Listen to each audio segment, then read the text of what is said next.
Welcome back, everybody. It's Thursday. Thursday, August 17th. John Aravosis here with the Aravosis Report, coming to you live from Chicago to talk about the latest news from Ukraine. Let me get TikTok rolling on my iPad. Hang on a second here. Introduce yourself, say where you are from. We normally take the first 2 minutes and just let people sort of introduce themselves while we wait for folks to arrive, since TikTok and YouTube get the notice only after we go live. Hang on a second here. All right, TikTok, Zoom. All righty, TikTok. I think we're good. All right, adjusting, go live. Magic. Oh, hello, everybody. There we go. TikTok and Laka, thank you very much for that. Very sweet of you. Oh, or did I? Okay, I think I fixed the thing on TikTok. Anyway, hello all. I'm in a little yellow box. I shouldn't be in a little yellow box. I'm in a little yellow box. I should just be in my normal thing. What do you mean I'm in a little yellow box? I don't think I'm in a little yellow. I shouldn't be on TikTok, on YouTube, am I? I'm going to pull it up on my phone while we're waiting here. Anyway, welcome, guys, on TikTok. Everyone tells me my YouTube image is looking funky, so I'm pulling it up just to see what it looks like. YouTube. And introduce yourself. Say where you're from, if you would, while I sit here trying to pull up my YouTube. Here we go. Your channel. All right. Live. I'm going to click this, and hopefully I'm not in a box on YouTube. I'm not sure what you're talking about.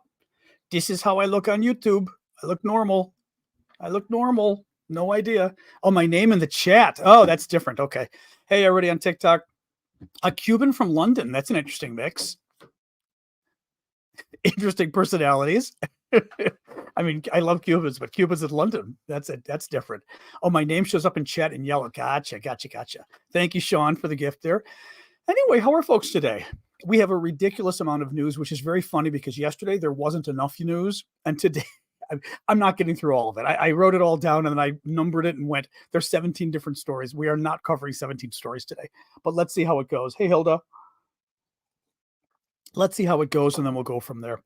But anyway, oh boy, how we doing? We had our first troll already, really? Hey, Adam, thank you for that. So early for our trolls. See, I'm telling you, they don't send us the good ones. They don't even understand, like, trolling this early gets you nowhere. It's like, thank you, Tomcat. It's like interrupting a political speech before it starts. You have to interrupt it when it's going on. You don't wait, you don't do it too early.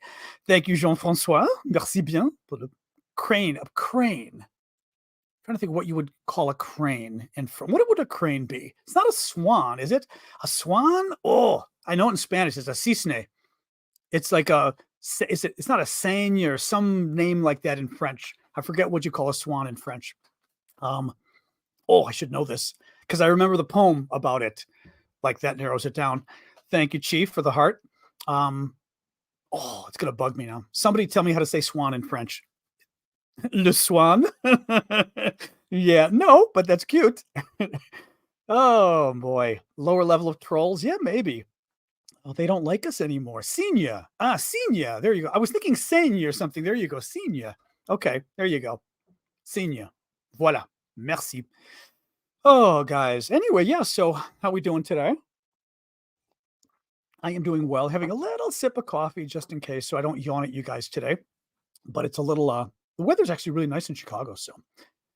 All right, guys, I think I'll start since we're almost here. Assez de gens. Chicago's okay. Chicago's weather much better than DC. I will say it's been cooler here. It's lovely. Anyway, be nice. Be nice, Euborius. I'm visiting Mom. We got Mom's house in 1970. It's old. All right, guys, welcome. I am John Aravosis, coming to you live from Chicago, where I am for the month visiting Ma and my dog. Well, my dog's visiting Mom, I guess. Anyway, what was I going to tell you? Welcome. So the way that I was reading the comments, and I shouldn't be reading the comments. I mean, the comments are fine, but like, I'm reading the comments and responding, and it's hard to like get the show started. Hey, Ellie, thank you. Jay Smith. So the way the show works, I cover the news from Ukraine. Thank you, Pam. Succeed. Try to thank guys for the gifts as they come in, so I don't forget them. And second half of the show is answering your guys' questions. But what I do is if you've got a super chat question on YouTube, which is a way of supporting my work, I will always answer that as the next thing I talk about, as a thank you, basically, for buying the question. Otherwise, I certainly get to the questions in the second half of the show. Thank you, Succeed and Martin. And I try to get to as many as I can.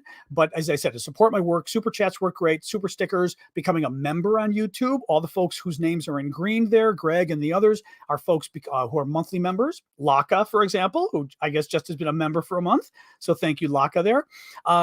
You guys can do that with the dollar sign at the bottom of the screen on YouTube. On TikTok, you guys can become subscribers, but also probably the easiest way is just to give a gift during the show, like these guys, like LWD is doing there. The gifts actually help creators a lot. The creators get, a good enough. TikTok should give more, but the creators get a good enough share of the gifts that actually it becomes a significant part of my income as far as supporting my work. Thank you, Pam, because I do this full time and I'm not taking a salary or anything. So your gifts actually help me keep doing the show. So thank you.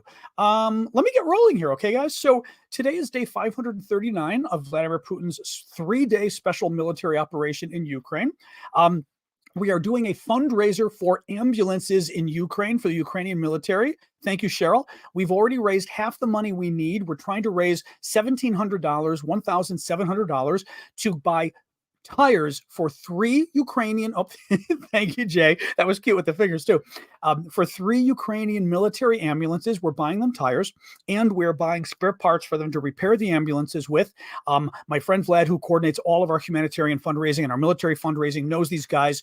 They even did a nice video for us. The troops did, asking for the money, showing what it's being used for. And I'd like your guys' help. We've already raised in the last day $800, which is very cool. Of the $1,700 we need, we only need half more, another $800, well, $900, okay, to meet $1,700. So thank you for that. If you can help us out, the way you can donate on YouTube, I will show you right now. That is Vlad's PayPal information on YouTube. And for you guys, basically, we're just giving the money directly to my friend Vlad in Ukraine, who's coordinating this. I don't take a dime.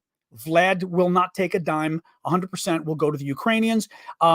Please go to my profile on TikTok, click the Linktree link, which is the link there in my profile. And the first thing that comes up will be Vlad's PayPal address for the ambulance fundraiser. Go to your PayPal, copy Vlad's address, send it, and voila. 100% of the money will go to our fundraiser. If you can help, I'd appreciate it. It'd be very nice. All right. So thank you, guys. Please do try to help for the Ukrainian ambulance fundraiser. All right. So the rest of the news, some breaking news, but honestly, I'm not convinced it's that breaking. I mean, everyone's treating it like breaking news, but Reuters just reported that the U.S., thank you, DMR, the U.S. government just approved, thank you, Arifa, to provide F-16s to Ukraine next year. That basically we approved the jets coming from Denmark and the Netherlands going to Ukraine, when they finally receive the jets. Now, I mean, I guess that's a big deal. To be honest, the most recent articles showed that the American F-16s aren't expected to arrive in Ukraine until next August. In other words, a year from now. So I get less excited about the news that the U.S. in advance is saying, okay, we'll let, what did I say? The Netherlands and Denmark send their F-16s to Ukraine. I mean, that's great, but it's a year from now. So I'll get more excited when that timetable gets moved up. Having said that, I guess it's a good thing because it's better than the opposite, Biden waiting until the last minute to approve it. But you get what I'm saying. It's like, okay, congratulations on approving something that's not happening for another year. Thank you, Kanausi. Interesting little thing I saw yesterday. I've seen people who have been following the boat traffic in the Black Sea, which is off of, thank you, Brock, off of Turkey and everybody else down here. This is the area where, well, a couple of things have been happening. This is the area where the Russian grain embargo is taking place, where they're trying to stop the Ukrainians from exporting grain.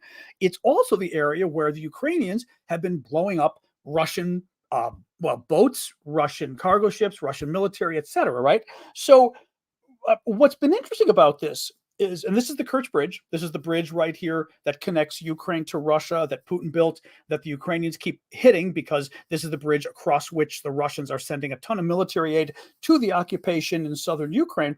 Well, Kerch Bridge, which was hit last week again, or last week or so, the boat traffic has not been going back and across under the bridge, which has been very interesting. So basically the Kerch Strait, I guess it's called, right? The area of land here, the boats have been bunched on one side and they're bunched on the other, but they're not going through. I'm not sure why. It certainly would seem to be something relating to the attack by the Ukrainians. Good news, because it's all Russian commercial or Russian military boat traffic that's going through. So something happened that screwed up the boat traffic. But anyway, glad to report it if it's true. But from what we're seeing, the maps, it looks like it's true. Kupiansk. So Kupiansk, update. Kupiansk is the region in northern Ukraine, more or less around here where my finger is. This is an area the Russians have been attacking pretty much in order to distract the Ukrainians, okay? As you guys know, all right, Russia occupies all of this. I'll get rid of Vlad's name here for you guys. We can show it again later. There we go. Okay, as you may know. Oops, sorry. I'll get rid of that too. Laka, thank you again. The Russians occupy all of this. The counteroffensive happening very much around here and very much around here. There are other battles around Bakhmut, other battles around here, Kherson on the river, but the big battles are taking place around here and around here, okay? Both of these, the Ukrainians are hoping to come down and bisect the Russian occupation, cut it in half, right? So half of the occupation cannot send supplies to the other half. So, or get supplies from the other half, that too. Up here, the Russians have been fighting around Kupiansk. Kupiansk is a town that the Ukrainians liberated, I think, last September or so. It is still free. The Russians had invaded at the beginning of the war, and the Russians are now trying to get it back. The town, from what I was reading, it serves some strategic purposes for Russia in the sense that, you know, from there, they would then establish a base to invade other areas. Okay, so I mean, it's, you know, it's okay importance. Oh, thank you, Cam. Very nice gift. Thank you very much for that. You know, so it's okay importance, but the real reason I think it looks like the Russians are doing this is they are trying to force the Ukrainians to move troops from the actual counteroffensive that matters, which is down here, and move them up here because the Ukrainians don't want to lose Kupiansk because it's a big enough, important enough town. So the Russians are basically trying to draw Ukrainian troops away. Now, the Ukrainians are doing something similar. They're fighting in Bakhmut, which is doing that, and they're fighting even here now in Kherson across the river. Both of these, while they serve, well, Bakhmut serves really no strategic importance, but here across the river potentially is strategically important. But both of these are meant to draw Russian troops away from the main counteroffensive here, because the idea is the more thinly spread the Russians are, the less strong they are at any one point. But the Russians are now trying to do the exact same thing to the Ukrainians in Kupiansk in the north, right? You draw the Ukrainians to multiple fronts, and you've now taken the same number of troops and spread them out so they're thinner everywhere, hopefully weaker if you're Russian. Anyway, thank you, Adventures.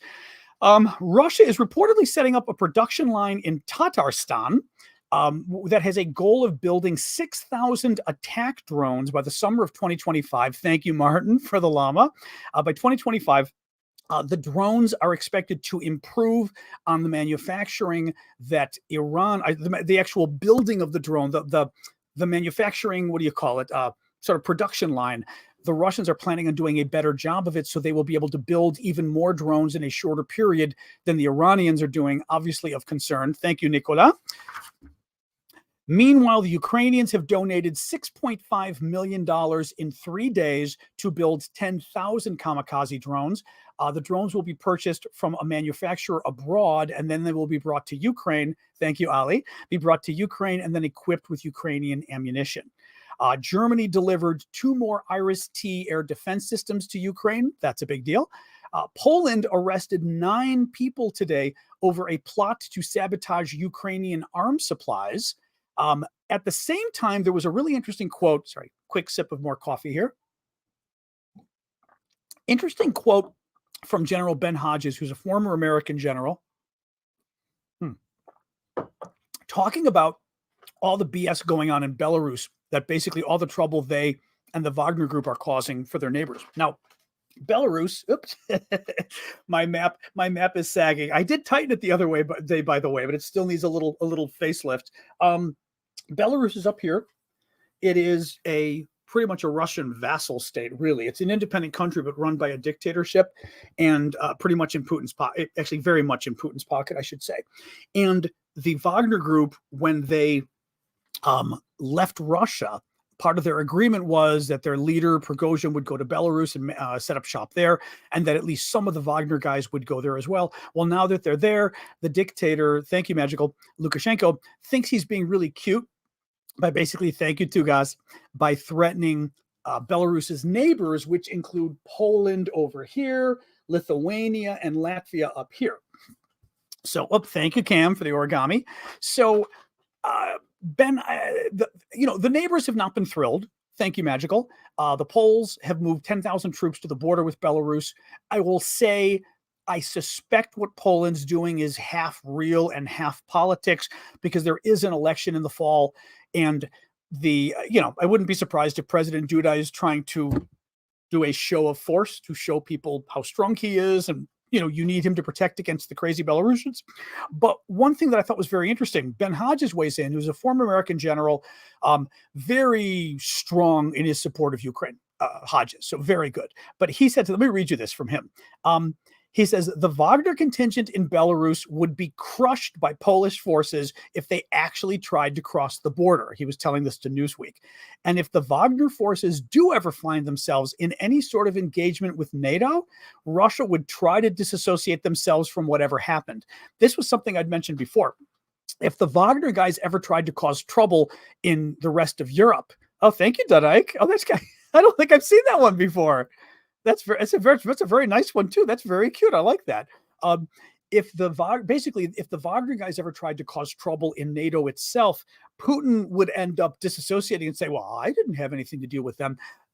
But I don't think it's because he's afraid. I think it's because that's the cute way Putin would do it. Basically, so that Putin could have his cake and eat it too. He could have the Wagner guys go in and try to blow up some supplies for Ukraine, do other stuff, and then say, I had nothing to do with it, so that NATO can't quite call it an act of war by Russia against NATO, because Putin would say, I don't control Wagner. Wagner even tried to overthrow me 2 months ago, right? I clearly don't control them. And it's a cute way for him to get Wagner to cause trouble, but not be responsible, right? So anyway, I wouldn't be surprised.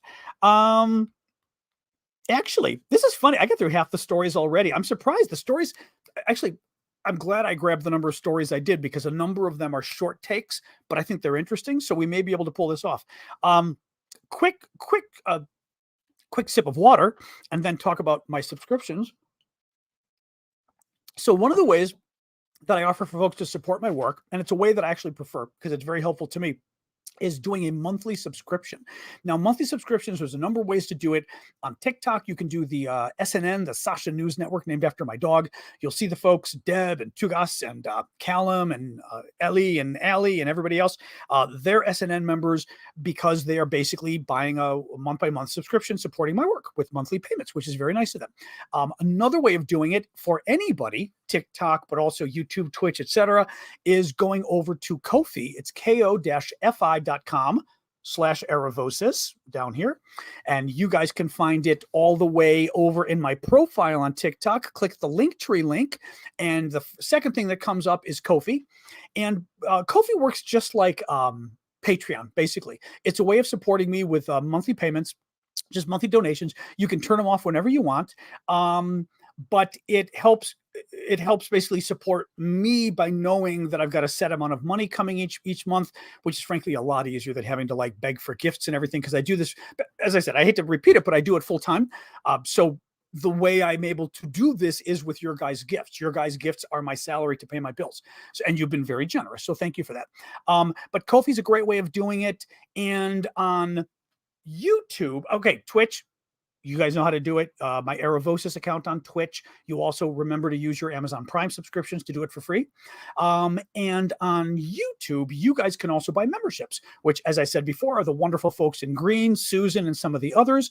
And you can become a YouTube, like Carlos, there we go. You can become a YouTube member, which you do by clicking the $sign. Thank you, 19.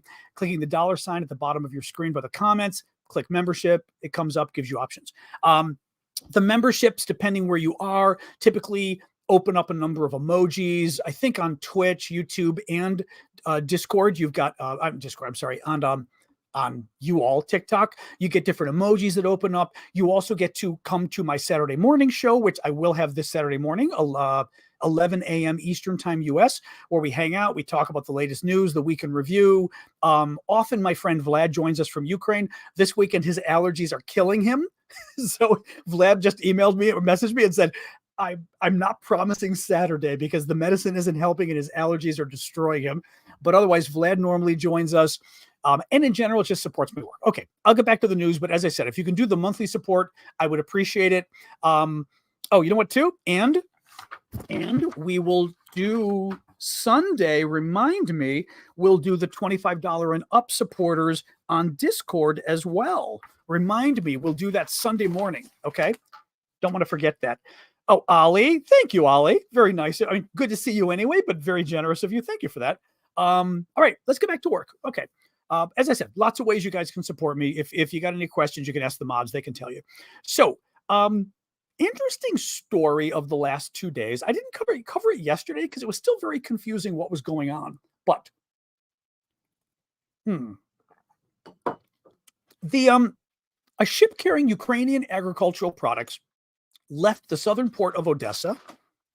Odessa is all the way over here. Okay. Here we go. Over here. And it was part of a new corridor that Zelensky set up that he's hoping would let ships basically be able to leave Ukraine without being torpedoed by the Russians. Now, it's a little bit weird because all the stories I'm saying about this are not terribly clear. Oops, hang on. Actually, sorry, real quick. I'm going to help people here. Donating for the tires, nothing about being a subscriber should make any difference. For donating for the tires, you simply go to Vlad's PayPal and you donate via PayPal to Vlad's name directly, Phoenix. So I'm not sure what you're describing there, but basically you go to your PayPal and you send it to Vlad. And he's Naprokovsky. I mean, all the information I've got there, but that's all you do for sending to that. I will pull it up one more time for you guys. That's like all you do to send for the tires. And Vlad knows all the donations coming in. It does work. I mean, because we've been doing it. You're copying something wrong, basically, but it definitely works. There's no link. You go to your PayPal. You copy Vlad's email address. You go to your PayPal and enter it. You do not click anything. There is no link. He's in Ukraine. PayPal does not provide such things for Ukrainians, unfortunately. Hey, Denny. Good to see you. Oh, yeah. So basically, Zelensky set up this corridor for ships. And it seems to be, at first I was thinking this was like a grain corridor, but it's not really clear it's a grain corridor. This seems to be a corridor meant to help ships that were actually stuck in Ukraine from the beginning of the war. Okay. And what the ship that actually just got out was a ship that was pretty much stuck there from the very beginning.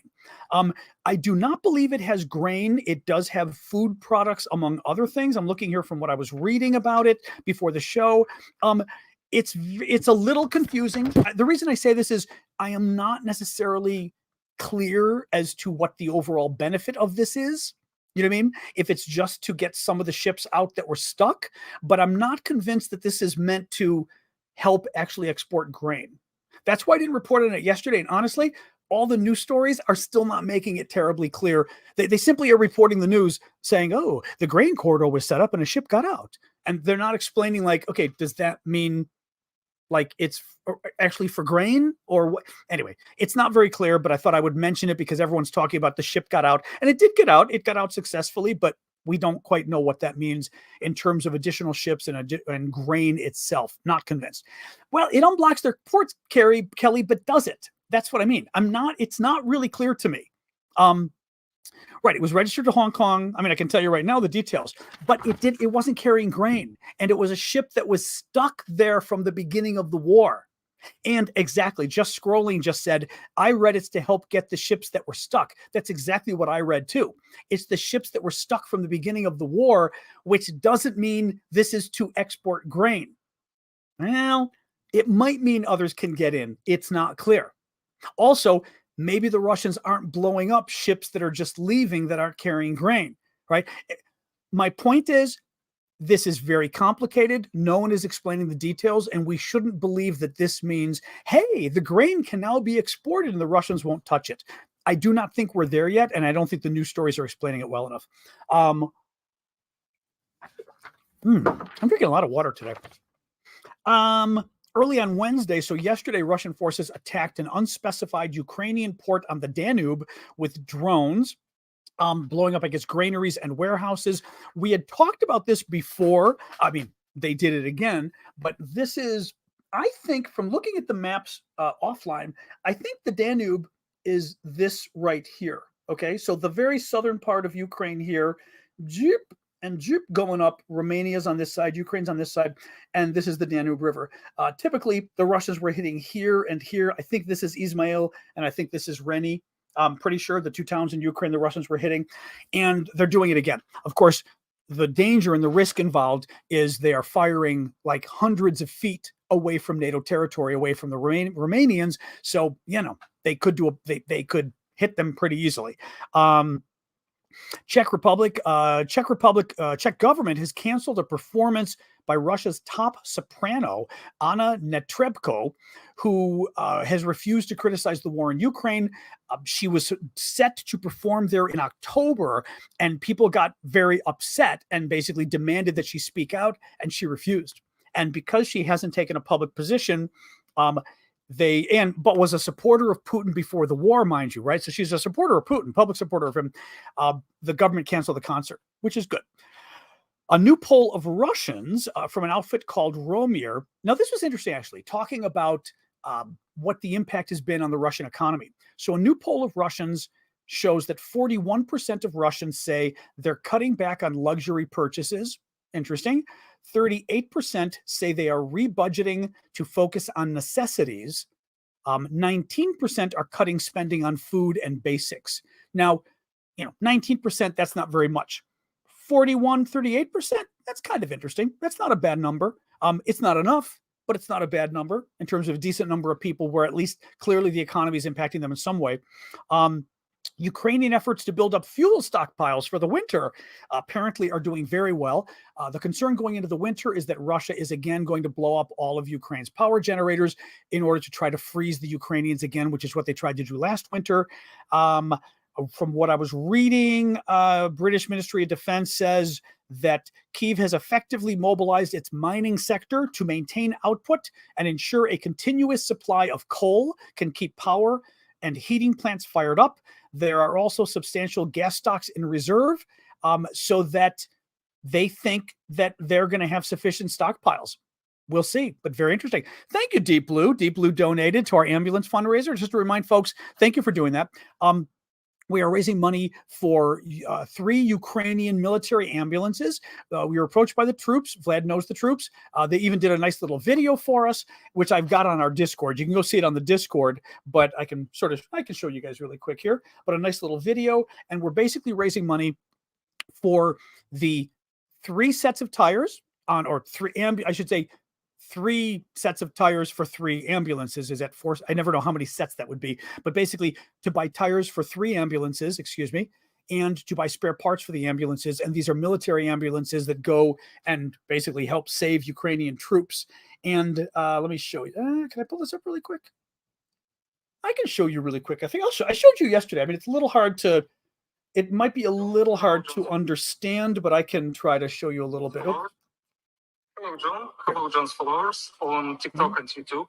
I used to volunteer for the Peace to Kharkiv organization, and now since the autumn of 2022, I have been working as a combat medic. As I'll show you, he's showing the. Now our cars in a very pure condition, and sometimes. Look at the windshield on this ambulance. Look at the windshield on this ambulance. I don't know if you can tell. It's 100% shattered. Funds for new tires for the ambulance and spare parts for repair. Yep.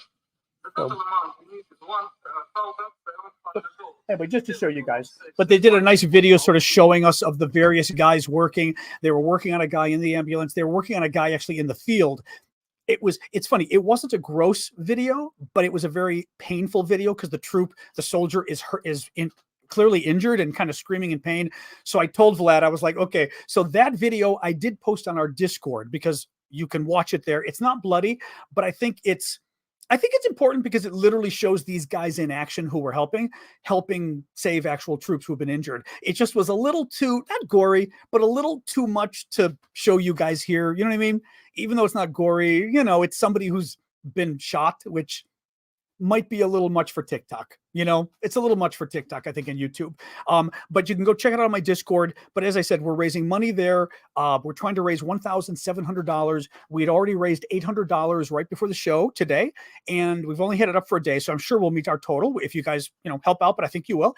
And just that, yeah, we're buying sets of tires for 3 military ambulances and then spare parts. And if we get, I told Vlad, if we get any extra, we'll give it to the same people to buy more supplies for their military medical supplies, because I assumed you guys wouldn't object if you go over a little, it'll go to the same people for the same military med. So thank you for that. Thank you, Vicky, for that. It's not gory, but the video, it still is a soldier sort of crying out in pain who's been shot, and I thought, it's intense. Exactly. It's not gory, but it's intense. A few more little stories here, and then I'm done, guys. Russia has deported another 450 children from areas of Ukraine under Russian occupation. Lukashenko, this was kind of a weird story. I brought it up because I imagined somebody was going to ask me this during Q&A. So Lukashenko, the dictator of Belarus, make sure I didn't miss any questions here from you guys. Oh, no, just the stickers. Yep, Ollie's. I did see Ollie's. And Annie, I did not see yours. Thank you for that. Appreciate that. So Lukashenko, who's the dictator of Belarus, Putin has, to donate. Yeah, so to donate for the ambulance, I'm sorry, totally spaced out. To donate, if you're on TikTok, simply go to my profile, click the Linktree link in my profile on TikTok. The first thing that comes up will show you my friend Vlad in Ukraine's PayPal address. If you click it, nothing happens. You simply have to copy his PayPal address and go into your PayPal and send it. But Vlad's been working with us since the war started. We've raised over $100,000 now. Most of that money has gone through Vlad to the charities in Ukraine. And he's been I've known Vlad for a year. My nephew, I know Vlad because he works with my nephew. He's worked with my nephew now for about 6 years. So my nephew knew him for 6 years, introduced him to me, and Vlad's been helping us on all the fundraising, totally trustworthy. And so that it doesn't go through me because A, tax purposes, I don't want to have the trouble. B, I just feel like it's more honest to not have the money go through me. You know what I mean? We're sending it directly to Vlad in Ukraine. So we're using his PayPal. But because of the way PayPal works with Ukraine, you can't really click and go to his PayPal account. You've got to just copy Vlad's PayPal information. So I gave you his PayPal information in the link in my link tree there in TikTok. And for you guys, Annie, I'm going to remove yours. Thank you again. It's right on the screen for you guys. So thank you. All right. What was I saying? Lukashenko. So Lukashenko, dictator of Belarus. Putin, in principle, we don't know that this is true, but Putin, in principle, moved nuclear weapons there, tactical nuclear weapons, which are the small ones used in battlefields and stuff, moved several of them to Belarus just to basically threaten NATO, but in a way that doesn't really matter. It just doesn't really matter. NATO didn't change its weapons anywhere. It didn't change anything in response because they said it doesn't really matter. It was just Putin being a jerk, basically, right? Well, if in fact the weapons are there, Lukashenko, who's the dictator now of Belarus, it's kind of amazing. He keeps talking as if they're his nuclear weapons. Now, mind you, we're talking about Vladimir Putin here, okay? Lukashenko thinks they're his nuclear weapons now, and he gets to decide when they're used. He made this comment once before, about 2 months ago, and we were all kind of like, dude, you think Vladimir Putin's going to let you decide when Third World War III nuclear Armageddon starts? He's going to let you, Belarus, decide to use Russian weapons to start World War III? Well, Lukashenko did it again today, claiming that this is exactly there's no way this is the setup. Listen to this. We didn't bring nuclear weapons here. First of all, you didn't bring them. Putin brought them, but okay. We didn't bring nuclear weapons here in order to scare someone. Yes, nuclear weapons represent a strong deterrence factor, but these are tactical nuclear weapons, not strategic ones. This is why we will use them immediately once aggression is launched against us. He's claiming that if Poland invades, he's going to immediately use nuclear weapons. He's not. He's not. Putin, he doesn't have control over Russian nuclear weapons, period. B, they're not set up with like one little button that says, explode and you push the button and it explodes. It's more, even the Russian ones are more complicated than that. It's just, there is a 0% chance that Vladimir Putin brought the weapons in and said, hey, this guy's kind of an idiot. I think I'll let him decide when my nukes get used and use my nukes. First of all, you think Putin wants to get into a global thermonuclear war over Belarus? I mean, anyway, everything about what this guy said is a total lie. It's a total freaking lie. But it also kind of amazes me because if you're Putin, you're kind of looking at this going like, oh God, I don't know this guy. But I love that. Like any aggression, thank you, Charles, we will immediately use our nuclear weapons. Well, then we'll immediately use our nuclear weapons and the world will die. Putin's going to say, Putin honestly is probably going to go, let them have Belarus if it really comes to it. But in any case, a new statue to Lenin was unveiled. No, Stalin, even worse. Stalin was unveiled in the Russian town of Veliki Luki in Russia's Pskov region, which is north, right by Latvia. So pretty much kind of, if you were looking at my Ukrainian map, it's kind of way north that way. Okay. Kind of along the same axis, way up here by Latvia. Kind of creepy that the Russians are, sort of the idolatry around Stalin. We've known this for a while, that this kind of like sick ability or sick desire to rehabilitate Stalin has been going on for a while now in Russia. Really screwy. What here? Okay, I've got, actually, this is the final story is Russia's trying to find Google again. Hit them with a fine of £25,000, which might be like $20,000, because Google isn't removing fake information about the war from YouTube. Classic. But my favorite, I was going to cover this yesterday, I forgot. Listen to this. In Mikhailivka, Mikhailivka. That's not Mykolaiv. Where's Mikhailivka? In temporary occupied Zaporizhia. Okay. Region. Okay, so Mikhailivka, I'm not sure where Mikhailivka is, but Mikhailivka is in Zaporizhia region. So it's somewhere in this region here. Okay. The occupied part is down here. But in Russian occupied Mikhailivka, it's Ukraine, but it's occupied by the Russians. Listen to this. A dispute broke out between Kadyrovites. So Kadyrovites are Kadyrov, who's the Chechen leader. Okay, so his followers, they're the guys who act really tough, but they basically try to get on TikTok. They basically film TikTok videos and YouTube videos to show how tough they are. And they were the ones at the beginning of the war that were doing YouTube videos to brag about their big troop strength in Ukraine. And 3 days later, the Ukrainians figured out where they were from the video and they bombed the entire camp because these idiots posted their video online and they thought, no one's going to know where we are looking at the trees. Looking at the trees, apparently you could totally tell where they were. Brilliant. Yeah, they call it that, Mike. They call it a TikTok army. So these guys, a fight broke out between them and the Dagestanis. So the guys from Dagestan, another kind of Russian region, during the filming of a Russian propaganda video. So they're filming a Russian propaganda video, and these two groups get pissed at each other. Mind you, they're fighting side by side, quote unquote, in the Russian military. The two groups get pissed at each other. It escalates into a battle. More than 20 were killed and 40 wounded on both sides. So the Russian troops, in essence, all started firing on each other and killed 20 of themselves and injured 40 of them because they were fighting over a propaganda video they were making. Now, there's a lot of good news about this, obviously, because they're the bad guys, but it's like the Lord of the Rings, exactly. And Frodo gets the orcs pissed, or not Frodo. Who was it? Was it Pippin? Oh, Pippin and whatchamacallit, who get the orcs pissed off. Thank you, pediatric nurse. Anyway, just very funny. But what's interesting to me is looking at just the relationship, Merry and Pippin. Thank you. I can't believe I'm forgetting Mary's name.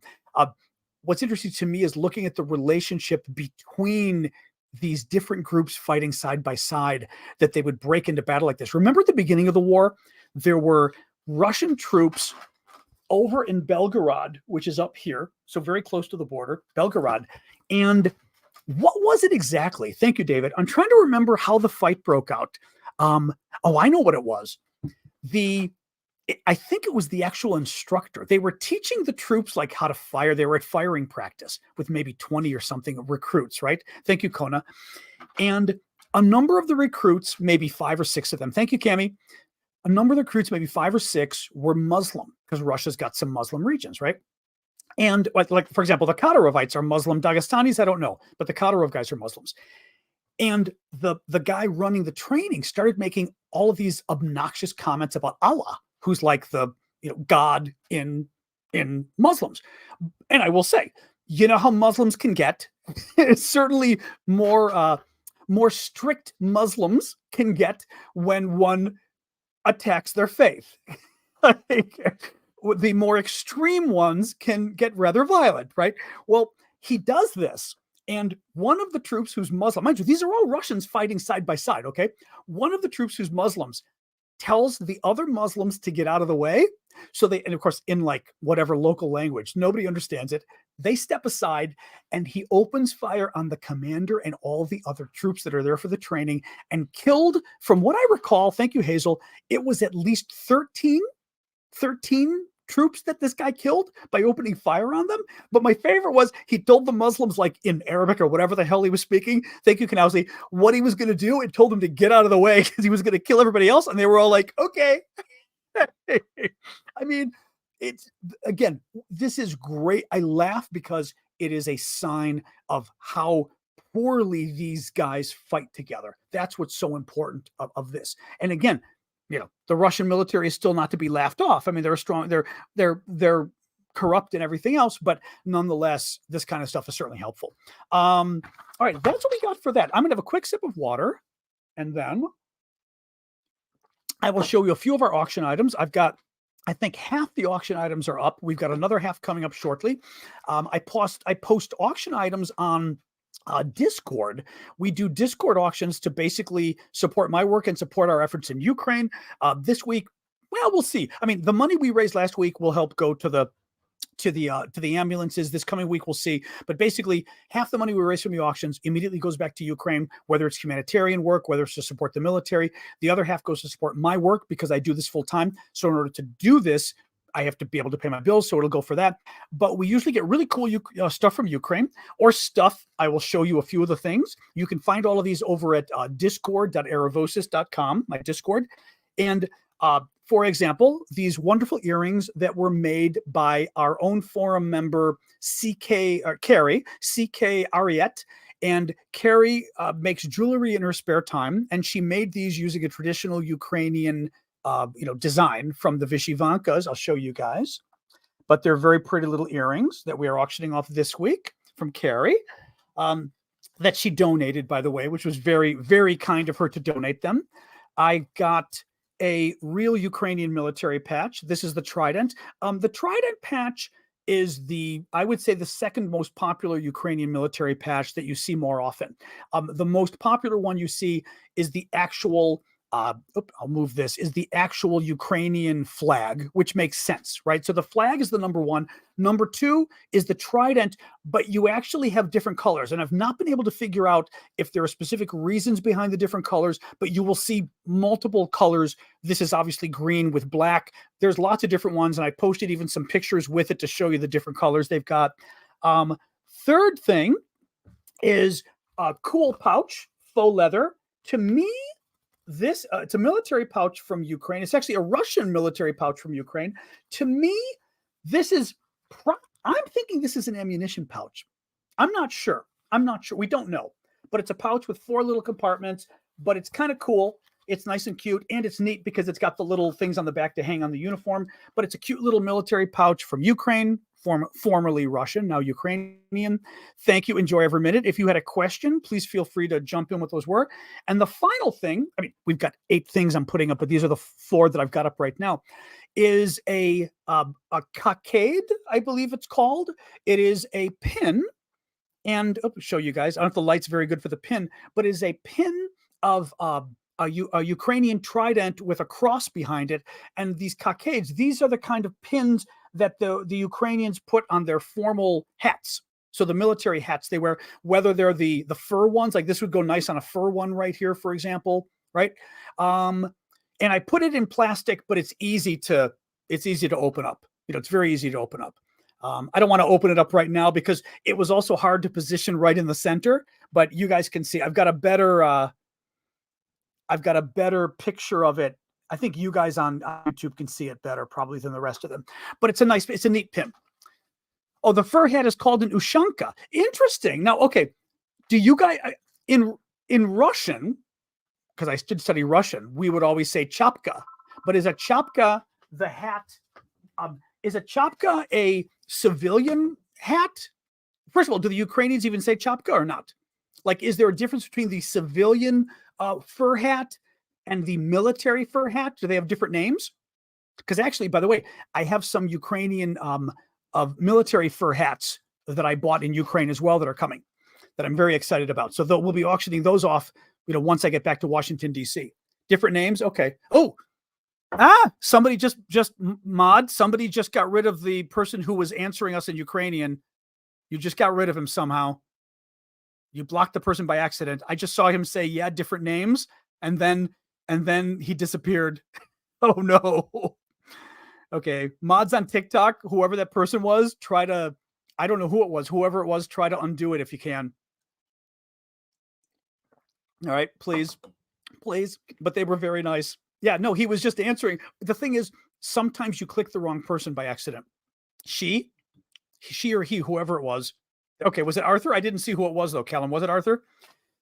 Hey, when we first started the show back over a year and a half now, I had blocked by accident. I did two things. I blocked one of our moderators on YouTube by accident. I clicked the wrong button, and we only had like one or two moderators. So instead of the Russian troll, I blocked our moderator, and then I accidentally gave the Russian troll moderator privileges, and nobody knew, and I'm sitting here in my mind going, crap. And I'm pretending like everything's fine, and I'm scrolling through YouTube going, oh my God, where is this guy? Because that would have been a lot of fun. But yes, so I'm very sympathetic when occasionally things get so busy on TikTok that you get the wrong person, because I find like people flip by too quickly, and you can actually click the wrong person. It drives me nuts on all of these services. Anyway, so yeah, hopefully you got them back. So yeah, shapka is hat. Shapka. Okay. Or chapka, I think we say in English with a ch, but same idea. All right. So guys, let's do Q&A. What do we got? What that was at the very beginning. Yeah, very much so. Oh yes, TikTok removed the Q&A a long time ago. We don't quite know why. It's really weird. I mean, literally, I was like, what were you thinking? They got the thing they put here, which is really weird. Now it's got like tips, which is okay. Those are tips for me. TikTok shop, which is okay. I added the shop items. I mean, I get a cut of it, which is fine. And add yours. We have no idea. This is just for you guys can see. Add yours. We have no idea what that even means. When I click it, it makes no sense to me at all what that is. It's been there for a few months now. Oh, thank you, Happy Beach. Good to see you. It makes no sense to me what that even is. Add yours on TikTok. And it's been there for months, and I still have no idea what it even is. So I love my TikTok overlords, but sometimes, thank you, Dina. Sometimes it's like, guys, but yeah, they removed the question link, even from my homepage profile, let alone from the TikTok, from the lives. The lives were great because we could do Q&A with you guys and people could queue up the questions. It was wonderful. We've got like 80, 90 questions. Now it's like, they scroll by, which is okay, but not as easy, Hey, David, it's been a year and a half now. Ali is saying, did you see that Lukashenko said that he never dreamed of yachts in Monaco and that he hates money? Yeah, sure he does. I mean, please. I'm sure he's probably got, I haven't seen, but I'm sure he's got lots of money. Does Russia draft women? I doubt it. And if women serve in the Russian military, I believe they can, but they do not serve in anything even close to a real role. Cheryl, good, thank you for that. The Ukrainian military, 20% are women. The women serve real roles, as I believe. Now, women, I'm assuming the Ukrainian military does not draft women either, because men, for example, are not allowed to leave the country of military age, but the law does not apply to women. If women join the military, though, are they restricted from joining certain positions in Ukraine? Now, I believe the women of the Ukrainian military serve much more real positions than the men do than women do in Russia. Because, for example, a lot of women have become prisoners of war in this war, a lot of Ukrainian female troops. So that's, now Brandon asked an interesting question. Yes, they are 20% is what I'd read of Ukrainian forces are women. Brandon asked an interesting question. Who's next in line after Putin? I read an interesting article today. Could not tell you where because I read too many news before I come on the show, too many different news sources. But the article was talking about, maybe it was on Sky News, I don't know, was talking about the possibility that the next person after Putin could be worse. That, people were hoping it would be somebody that might be more moderate, that would basically say, oh, look how Putin screwed up this war. It was a stupid idea, to basically blame everything on him and then get out, right? The problem is, what I was reading said you also could get an ultra-nationalist. So basically almost like a fascist leader that comes in and basically, if Russia were to lose the war, it would do a lot to hurt Russia's self-esteem. Russia's self-esteem, I think, is already kind of in the toilet. No pun intended. I mean, because they steal toilets in Ukraine. But we've always talked about how their ego is sort of really high up. But at the same time, they know they're not well liked around the world. So they've got sort of a self-esteem. They've got sort of a narcissism mixed with low self-esteem. They know they're really hated in much of the world, but they also think they're the best thing since, what did we say? Since sliced bread. I was going to say, what was the other expression we were going to come up with that was more European? Since baguettes. But I always do this. I go and I sort of start explaining stuff to you, and then I forget what the question actually was. What was it, guys? It wasn't the toilets. I was at least going to finish what I was saying. I don't remember now. I hate that. I know. I was thinking of the sliced bread analogy. Oh, the next leader. So the concern is that the Russians are going to, that they could, they lose the war, or at least come out of the war in a way that it is not good, which currently it's not great for them. I mean, they're still holding part of Ukraine, obviously, but it's not great. That the Russian self-esteem will be so damaged that the next leader has to restore Russian self-esteem, and he will do it by becoming an ultra-nationalist, by basically becoming a fascist. Make Russia great again. We need to take on the enemies of Russia who have, hurt whatever the hell it is about us, but that kind of thing. So who knows who's the successor, but there is that concern. This is what I always tell you guys. Thank you, Timothy. I see my friend Marion is here. Marion and I did the law degree, but also a joint master's in foreign service at Georgetown. Arguably the top program in the world for that, certainly the top program in the States. And one of the things that, we were taught there, which is kind of funny because it sounds like a funny thing to even think about. Thank you, Timothy. But putting aside these sort of moral or ethical reasons on why maybe you don't assassinate heads of state or whatever, but what are the reasons you sort of are very careful in regime change? Regime change is the polite way we refer to toppling governments, is you need to be sure what comes next so that what comes next isn't worse. And Putin would be a perfect example. He's evil. He's a war criminal. If we could, would we kill him? If we could do it in a way that was safe, that wouldn't cause nuclear war. Well, the problem, in other words, do it in a way that nobody knew or something. The problem is, as I said, you don't know who's next. You don't know if the next guy is going to be blaming Putin and saying we need to be more moderate, or the next guy blames Putin and says the problem is Putin didn't do enough. Remember, by the way, Prigozhin, who's the Wagner Group leader, at one point, I believe I read that Prigozhin at one point said that he criticized Putin because Putin didn't use nukes earlier in the war, that basically Prigozhin thought nukes should have been used early on. So, you want to be careful sort of what you wish for in terms of who comes next, because they can be worse. Yeah. All right. I'll stop that. Enjoy every minute. I did not see this. Did you have a question with that? If you did, feel free to post it. Sometimes people put those things up and then we sort of, the question didn't make it there. Who's next after Zelensky? Who knows? I'd read something on this a while ago. Now it's hard for them to have, elections there because you've got a large part of the population is abroad, right? Well, 3 million people, population 43 million people.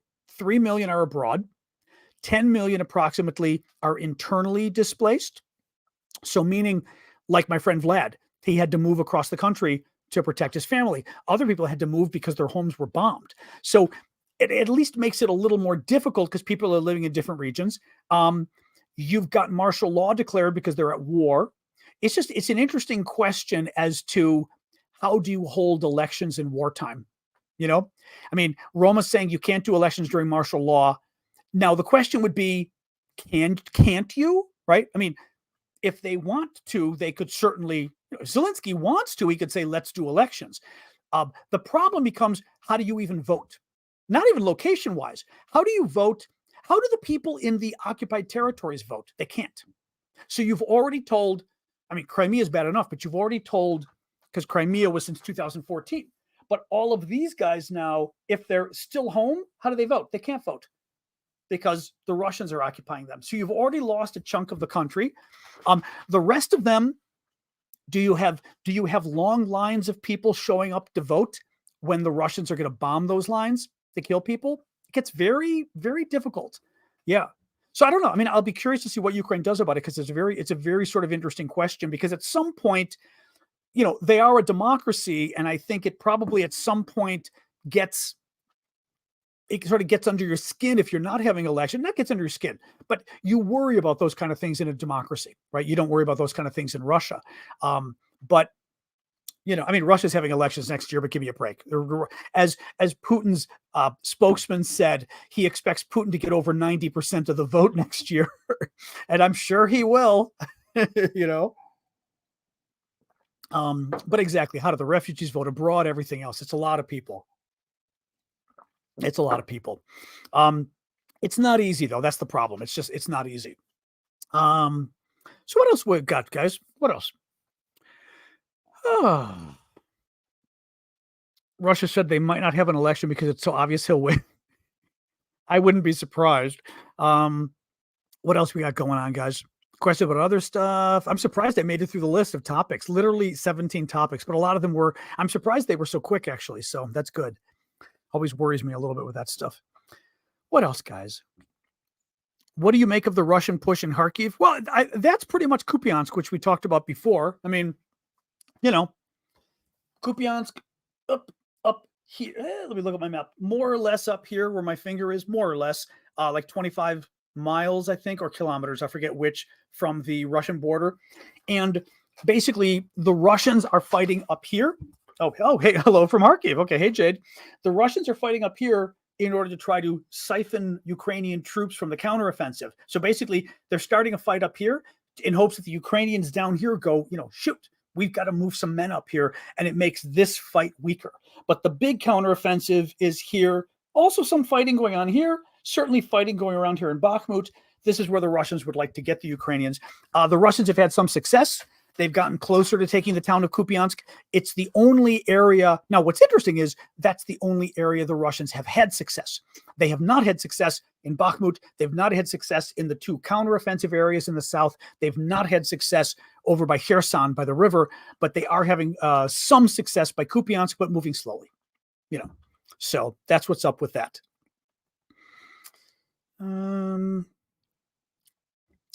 What else? So yes, enjoy every minute. If you did have a question, feel free to throw it in there. Did enjoy every minute ask? I don't mind, or just repeat what it was. Sorry, I missed. Did enjoy every minute repeat their question? I did, but it already scrolled by. Hold on. I'm trying to scroll up here to see. Or somebody just repeated it again. Oh, here we go. Oh, Allah in Arabic translates to God. It isn't Muslim God. It's there. Well, I don't think I said it wrong though, because I was saying God. I said Allah is God in Arabic, or God for Muslims, whatever. But I'm pretty sure if you go to the playback, I said it the right way, because in my head, I already knew. I said, well, I can't say Allah is the Muslim God because that's not what it is.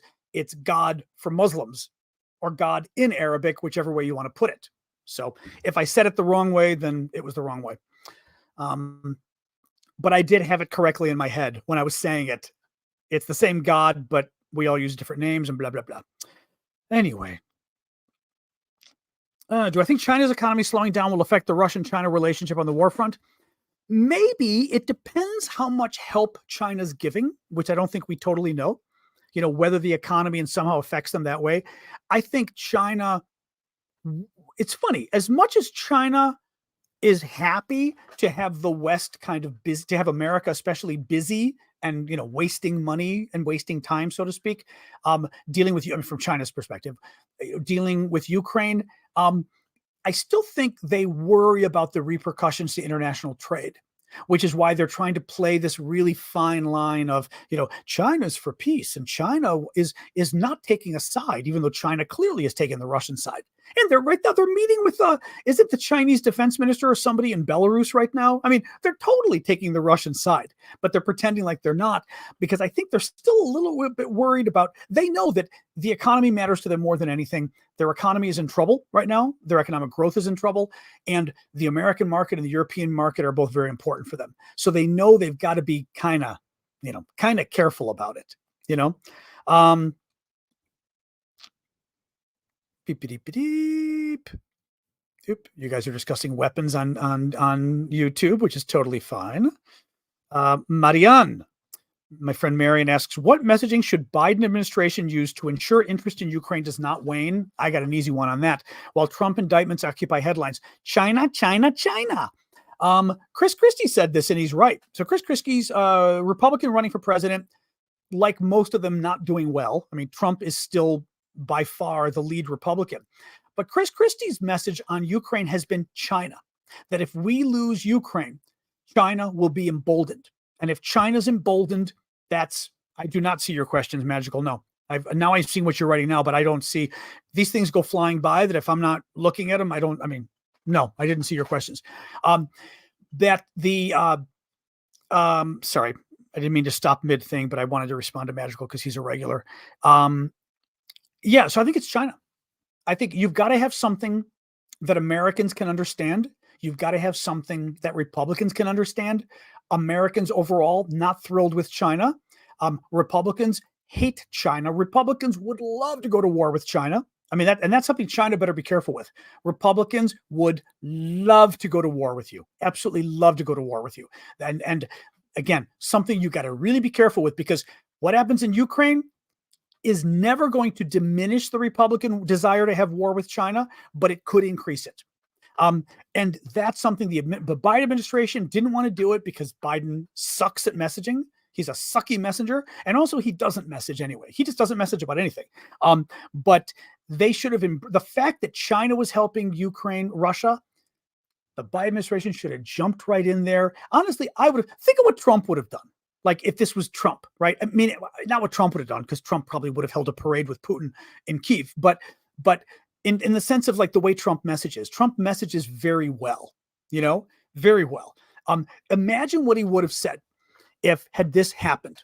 He would have said, the Chinese Russian access or something, that Ukraine isn't just fighting Russia, Ukraine is fighting China. And we have to defeat China in Ukraine, because if we don't defeat China in Ukraine, we will be fighting China in Taiwan. How's that for a slogan, right? That's the kind of messaging I would be doing. Again, Biden is doing this kind of messaging. Zero. He ain't messaging on Ukraine. Biden is a typical Democrat. The Democrats are famous for this, of thinking good news, or not even good news, things will sell themselves. Let the news sell itself, and if Ukraine, I'm sure he thinks, if Ukraine does well, people will be happy. If they don't, they won't be happy. And it's like, you're an idiot, because again, he's not selling Ukraine, and the poll numbers keep drifting slowly lower and lower. They might have bottomed out a couple months ago. We don't know, but they kept going lower because the only people talking about Ukraine are the bad guys. None of the good guys talk about it. And Biden, I think, has done a shitty job up until now. I don't think Biden has ever really done a good explanation of why we're in Ukraine, really. I mean, democracy, blah, blah, blah. He doesn't exactly give a Ronald Reagan speech about democracy and America and the world. Thank you, Loop.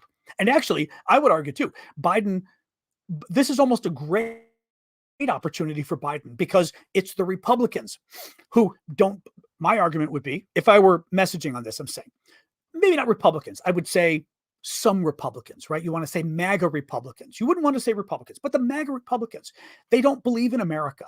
They don't believe in our values. We know they don't believe. Actually, how's this for messaging? We know they don't believe in our values. Look at what is happening with Trump. Look what happened on January 6th. But right, this kind of stuff. They don't believe in our democracy. And they so don't believe in our democracy, they don't even want to help democracies abroad. Ronald Reagan said we were a shining city on a hill. A beacon for the world to see democracy and freedom and to see what it means and how prosperous you can live and blah, blah, blah, right?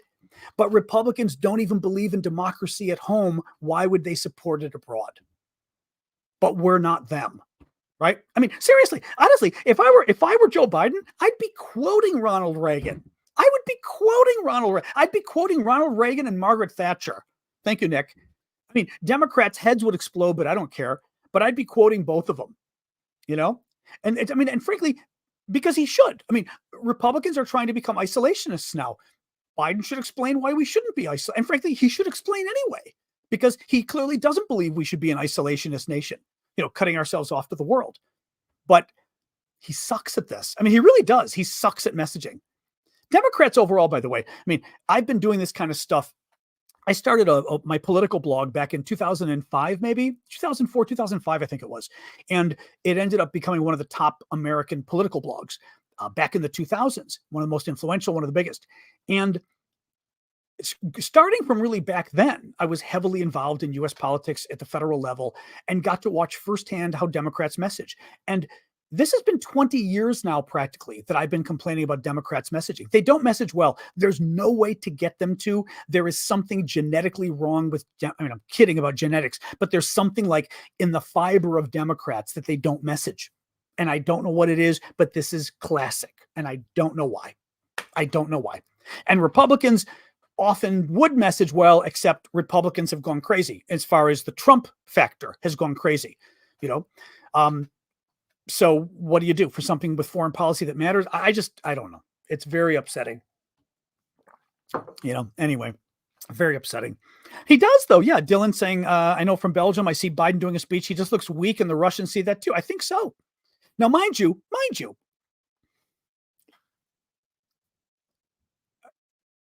if Biden didn't say the bad stuff, I think he'd be fine. But Biden says the bad stuff. He says the bad stuff. If he didn't say the bad stuff, in other words, I think he looks weak when he speaks, but if he wouldn't say the stuff like World War III, we're afraid of World War III, we can't go to war with Russia, that kind of stuff undercuts us. Otherwise, let Biden look weak in a speech for Russia, but give Ukraine everything they need, and Russia knows what's going on, Corman Kind on YouTube, you are one step away from being blocked because you sound like a troll. That comment is, okay, you are a troll. It took me a second here. You are a troll. Probably a Russian troll. Banned user and delete. By the way, I always tell people, this was a perfect example. If you ever, for any of you who manage online communities, I've been managing online communities since 1995 or so, 6. Thank you, Randy, for the heart me there. If you ever aren't sure if the person you're dealing with online is a troll, meaning, thank you for the angels, meaning somebody who's there to disrupt, I always say, let them make a couple. If the first comment isn't obvious, thank you, Martin, look for the second comment. And in this case, the first comment was this weird thing about Ukrainian Nazis. And I'm going, okay, this is a little weird. Thank you, Artur. And the second one was about World War III. And I went, okay, there we go. RFK is a crackpot. He's a nut job, but I mean, he's literally a screw loose nut job conspiracy theorist. I wouldn't care if he was too liberal or too conservative for me. He's too crazy for me. The guy doesn't have all his marbles, and he is a full-blown conspiracy theorist. And if you want a conspiracy theorist for president, go vote for RFK. Of course, you'll get Donald Trump. So you better keep that in mind, but he's literally got problems in his head, that guy. I don't know what the problem is, but he's an absolute freaking lunatic. Well, you're wrong, Mark, because he's a proven conspiracy theorist and he's admitted it time and again. Time and again, he's admitted it. Yeah, the guy's absolutely out of his mind. I mean, he's got like a problem. He's got a real problem. Well, he's weird. He's got some Democratic points of view and a lot of Republicans, but he's absolutely crazy. He's a conspiracy theorist lunatic. So we're not talking about him anymore. He's a nut job. Yeah. Are Americans okay to go to China? Yeah, we go to China. Yeah. Yeah. And people do. Yeah. There's not a problem. Americans don't like get arrested in China. It's not like going to North Korea or something, or Russia, Yeah. And he is being supported by the GOP. He's actually being supported by some of Ron DeSantis's people. One of his biggest boosters is Elon Musk, and that lunatic guy working with David, what's his face, Sachs, who's with Musk, has been boosting RFK from the beginning because Sachs is a DeSantis supporter who's the Republican, and he's been promoting Robert F. Kennedy Jr. because Robert F. Kennedy Jr. Here's the thing. What the Republicans basically hope is that Robert F. Kennedy Jr., the name will confuse people, and they'll say, oh, he's a Kennedy, he's got to be okay, and not a lunatic, crazy conspiracy nut job. And they'll remember that once upon a time, apparently he was good with the environment once upon a time, except that now he's a lunatic, crazy conspiracy theorist who, by the way, thinks all vaccines are evil. He doesn't believe in any vaccines, people. The guy is out of his mind. So anyway, enough of that loser. All right. Well, then we're just going to keep, guys, just block him immediately. Yeah. We'll just if he comes back again, just keep blocking him immediately. All right. We've got mods on YouTube today, right? I'm hoping. If not, I'll block him. Lindsey Graham is good on Ukraine. Lindsey Graham, the problem is another Republican senator. The problem with Lindsey Graham is Lindsey Graham he's a feather. He'll just move with the wind. So Lindsey Graham is great on Ukraine, but if Donald Trump becomes president again, Lindsey Graham will do whatever Donald Trump wants. So that's the problem, So he would not be good on this if Trump didn't want him to be good. Because keep in mind, too, that Lindsey Graham was a top opponent of Donald Trump. And then Trump got the nomination and Lindsey Graham became, yes, Mr. Trump. But I saw the video 2 days ago of Lindsey Graham criticizing Trump. Oh, my God. He was like really outspoken against Trump. And now, anyway. Oh, hey, Amanda, that's okay. No, don't worry about it. I just wanted to make sure. Otherwise, I'll just keep blocking if I have to. We're not going to go on that much longer, but Lindsey Graham does have more problems right now. He just got called on to testify. Well, called on, polite way to put it. Anyway, what else we got, guys? Couple more questions and then we can go probably. Nikki Haley, I don't know enough about her other positions. She's very good on Ukraine. Yeah, she's very good on Ukraine. So that's good. But I mean, I wouldn't vote for somebody just on their, meaning I wouldn't vote for somebody just because they're good on Ukraine. I would vote against them if they were bad on Ukraine. Yes. Sweden joining NATO, no update because we are waiting to see what happens with Turkey, and the Turkish parliament doesn't come back until October. The Turkish parliament is on vacation in August and September, so there can't be any actual updates until the parliament can vote. The problem is that, oh, hey, Marie, the problem is that, thank you, Timothy, for the gift. Please do keep the gifts coming on TikTok. The problem is that Erdogan, the leader of Turkey, told the Swedes, when he mentioned his parliament was going to be out for 2 months, said, but we can't have a vote now anyway because the parliament is not yet convinced that Sweden deserves NATO membership. Sweden needs to convince the Turkish parliament that they deserve membership. And it was like, are you kidding me? You just agreed the week before. You got everybody together and you agreed, okay, we're going to support Sweden. Now, once again, he's saying it's not clear that they're supporting Sweden. So within a week of Erdogan making this alleged promise and everybody stepping forward to agree, he went back on it. So we don't know what's going on. How do you think this war will end? I mean, I fear the war will end with Ukraine losing a lot of territory because Biden, the French, and the Germans don't want to give him, excuse me, not the French. Traditionally, I think France has been a problem. Right now, it's America and the Germans. The Germans have done a lot, but look, America's done a lot too. But it's still Biden and Schultz who are this like paranoid of escalation and angering Putin garbage. And I think they're going to be the reason. They're going to be the reason, along with some others, if Ukraine doesn't win this. So I worry that could happen. that what we're doing. Well, Hungary is a pain in the ass anyway. But I worry that we clearly have not done enough to help Ukraine. We helped them too late. And by helping them too late, we let Russia dig in. So now the counteroffensive is infinitely harder because we gave Russia time to dig in, because we didn't give Ukraine what it needed early on. And by the way, I'm talking about 99% of the weapons I'm talking about are things we gave Ukraine anyway, but we dilly-dallied and dragged it out for 6 months. Every weapon system, Biden went, we can't do that. It'll make Putin angry. And then 6 months later, we finally did it. And it was like, seriously?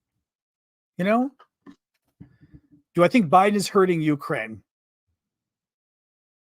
Again, you've got cancer, and rather than giving you 100% of the treatment you need, the doctor is giving you 65% of the treatment. So it's hard to say he's not giving you anything. The treatment has certainly kept you alive, but it's not curing your cancer. And in the end, you'll die if you don't get the 100%. So how do you say, is the doctor hurting you? Well, you're alive and you would have been dead if you didn't get any treatment, right? But he's not curing you. And in the end, you're not going to be cancer-free. So, you tell me, and the cancer can come back. That's what happened with Biden. So I hate to say he's hurting Ukraine, but Biden is absolutely partially responsible to a significant degree. Biden is responsible for why the counteroffensive is going so slowly and why Ukraine may not get its land back, is because Biden and the Germans especially slow-walked everything. So, they're responsible. Zelensky said it, but Zelensky said it much more nicely. Yes, Denmark, we just had the news from Reuters that Denmark and the Netherlands have been approved by the U.S. to provide F-16s for Ukraine. I don't think we know exactly how many they're going to be providing, That's going to be a real question. We'll see. But Biden and Putin did not make a secret deal behind the scenes. No. Well, okay. That's different. I'm sorry. I step back. Interesting question as to what conversations they had behind the scenes. Putin could have said, if you give Ukraine those ATACMS weapons, then I'm going to consider that a step too far. And boy, you better wait and see what I'll do next. And Biden may have gone, rather than, again, Ronald Reagan's response, which is, you think I care? Seriously? You're committing genocide? And you really think I care that you're saying, oh, now you're going to do something bad after you literally are trying to wipe the country off the map. You're literally stealing their children, and you think I'm afraid you're going to do something else? But that's the response. The response to him is, to quote Dmitry Medvedev, I've got nuclear weapons too. So, and my military is bigger than yours. And our collective military can our military alone can kick the Russian ass, but collectively, our military can destroy. But that's what you say to Putin. You go, seriously? You're threatening me when you know as well as I do that you will lose? And I'm supposed to be afraid of your nukes? When you know as well as I do, you use the nukes, I use my nukes, and we're both dead. So there's a 0% chance you're going to use your nukes. Because if you do, I will nuke you back. And then it's game over. But literally, I think Putin, he doesn't need that discussion in public because you don't need to embarrass him with his people. But in private, you've literally got to go stop right there. You use your nukes, I'm using mine. You start a war, I will beat you. So cut it with the threats. Game over. But we should have done it to him. We should have been the ones scaring Putin about escalation. Oh my God, what do the Russians do? Because they don't want to escalate. Because if they escalate, America will do even more. If they escalate, maybe America and NATO will do a no-fly zone. If they escalate, right?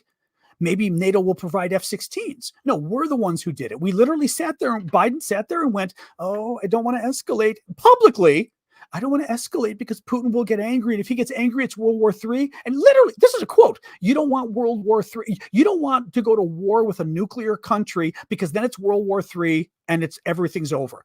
Not thinking that China's a nuclear country. So did Biden just admit that he absolutely never wants to go to war with China? Because as Biden said, you don't want to go to war with a nuclear country. You do whatever you can to stop the escalation. So are we going to stop the escalation with Taiwan if China invades Taiwan? I mean, what's the difference? No, I'm sorry, he really ticks me off on this stuff. So many of his comments were completely inappropriate. He's better than Trump, of course, because Trump's a moron. So, I mean, but that doesn't help, Anyway, ugh. All right, enough of that. All right, guys, let me do my summary of the news and then we'll go. I suddenly got a taste for like orange chicken. I don't know why.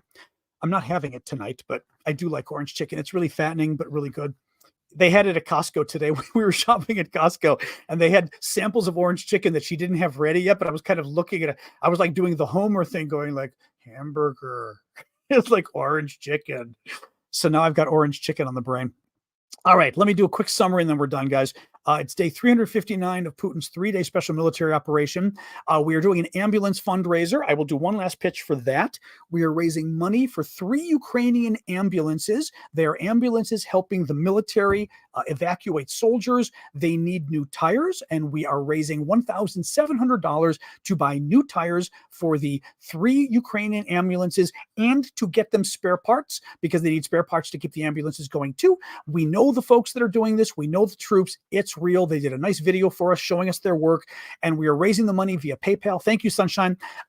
The way we're doing it is you will give money directly via my friend Vlad's PayPal to him. It is not a link. It is because it works differently with Ukraine. There's no link. You go to your PayPal, you copy Vlad's info, and you send it to him. The way you guys do it is that thing at the bottom of the screen right there. You've got it there, Naprokovsky. For you guys, quite simply, you go to my profile on TikTok, you click the Linktree link, and the first thing that comes up is the fundraiser for the ambulances, and Vlad's PayPal info is right there. Copy it. I think it's, what did I say? It's Naprokovsky at gmail.com. You can see how to spell it. That's how you do it. You don't click the link. You just take, that's Vlad's PayPal information. You put it into your PayPal. But if you can donate, I'd appreciate it. We were at $800 before the show, like $803. We need $1,700. That's another $900 to go. I know we can raise it. I don't get any of it. I get zero. Vlad gets zero. 100% goes to Ukraine. But we like to do these fundraisers because they're a nice way to basically raise money for very specific things and very specific groups of people that we know. I just think it's kind of cool. Like if you were giving your money to the military overall, it'd be like, okay, whatever. But knowing we're helping this one group of military medics and helping them fix their 3 ambulances, I think is kind of cool. So if you can help, I'd appreciate it. You guys have Vlad's info down there. You guys can do it there. And if any's over, if we have any amount over, we're going to give it to them anyway for them to spend on their medical supplies. Okay. So don't worry about it being too much, but we were at 800 before the show. I haven't looked because it's already now too late in Ukraine. It's like 1:30 in the morning. But I'm going to guess we're probably at about 1,000. Knowing how things normally go, we still probably need about $600, $700 probably. Ash, I'm going to skip this Discord tonight only because it's already 6:23. It's already a little late. I would have gone to Discord, but we've been talking long here, so it's a little late, so I'm going to skip it. Otherwise, we'll go tomorrow. But I am doing Saturday's show for all of our paid supporters. We will be on TikTok and on Discord, Saturday morning at 11 a.m. Eastern, and then Sunday at 11 a.m. Eastern, I will do my $25 and up subscribers as well. Craig is asking, what is orange chicken? Are you not an American? That's American Chinese food. Are you not American? I don't remember, Craig. Are you from somewhere else? It's an I don't know whether it's actual Chinese food or whether it's American, but it's very famous American Chinese food. Basically, chicken that's been breaded and fried, so it's delicious but really bad for you. And the sauce is an orange sauce that's really delicious, but it's very bad for you because I'm sure it's high in fat. But it's an orange flavor in the sauce. Oh my God, it's wonderful, but it's very fattening. Alaskan? Never heard of it? Oh my God. Oh, you're British. Okay, that's why. For Americans should have heard of it though. Americans should have heard of it. I know. One of Sophie says, I tasted root beer today and hated it. It's really funny. Foreigners hate root beer. It is one of the most typical things you will ever find. Root beer, it's an American soft drink. I love it. I grew up with it. I love it. I don't drink it much, but I love it. And it's very good with a float. So basically, like you could do Coca-Cola with vanilla ice cream, root beer with vanilla ice cream. Delicious. Europeans try root beer and they think it's the most disgusting thing they've ever tasted. And it cracks me up too, because I don't drink soft drinks, but I like a Coca-Cola, and root beer to me is like a really good Coca-Cola. And it's funny. People from abroad, if you didn't grow up with it, apparently it hits you totally differently. Yeah. I love root beer. Oh my God. But it's something I never drink. But when I do, I'm always like, oh, root beer. Ooh. Now I'm going to go buy some when I get back to DC. I haven't had root beer in so long. All right.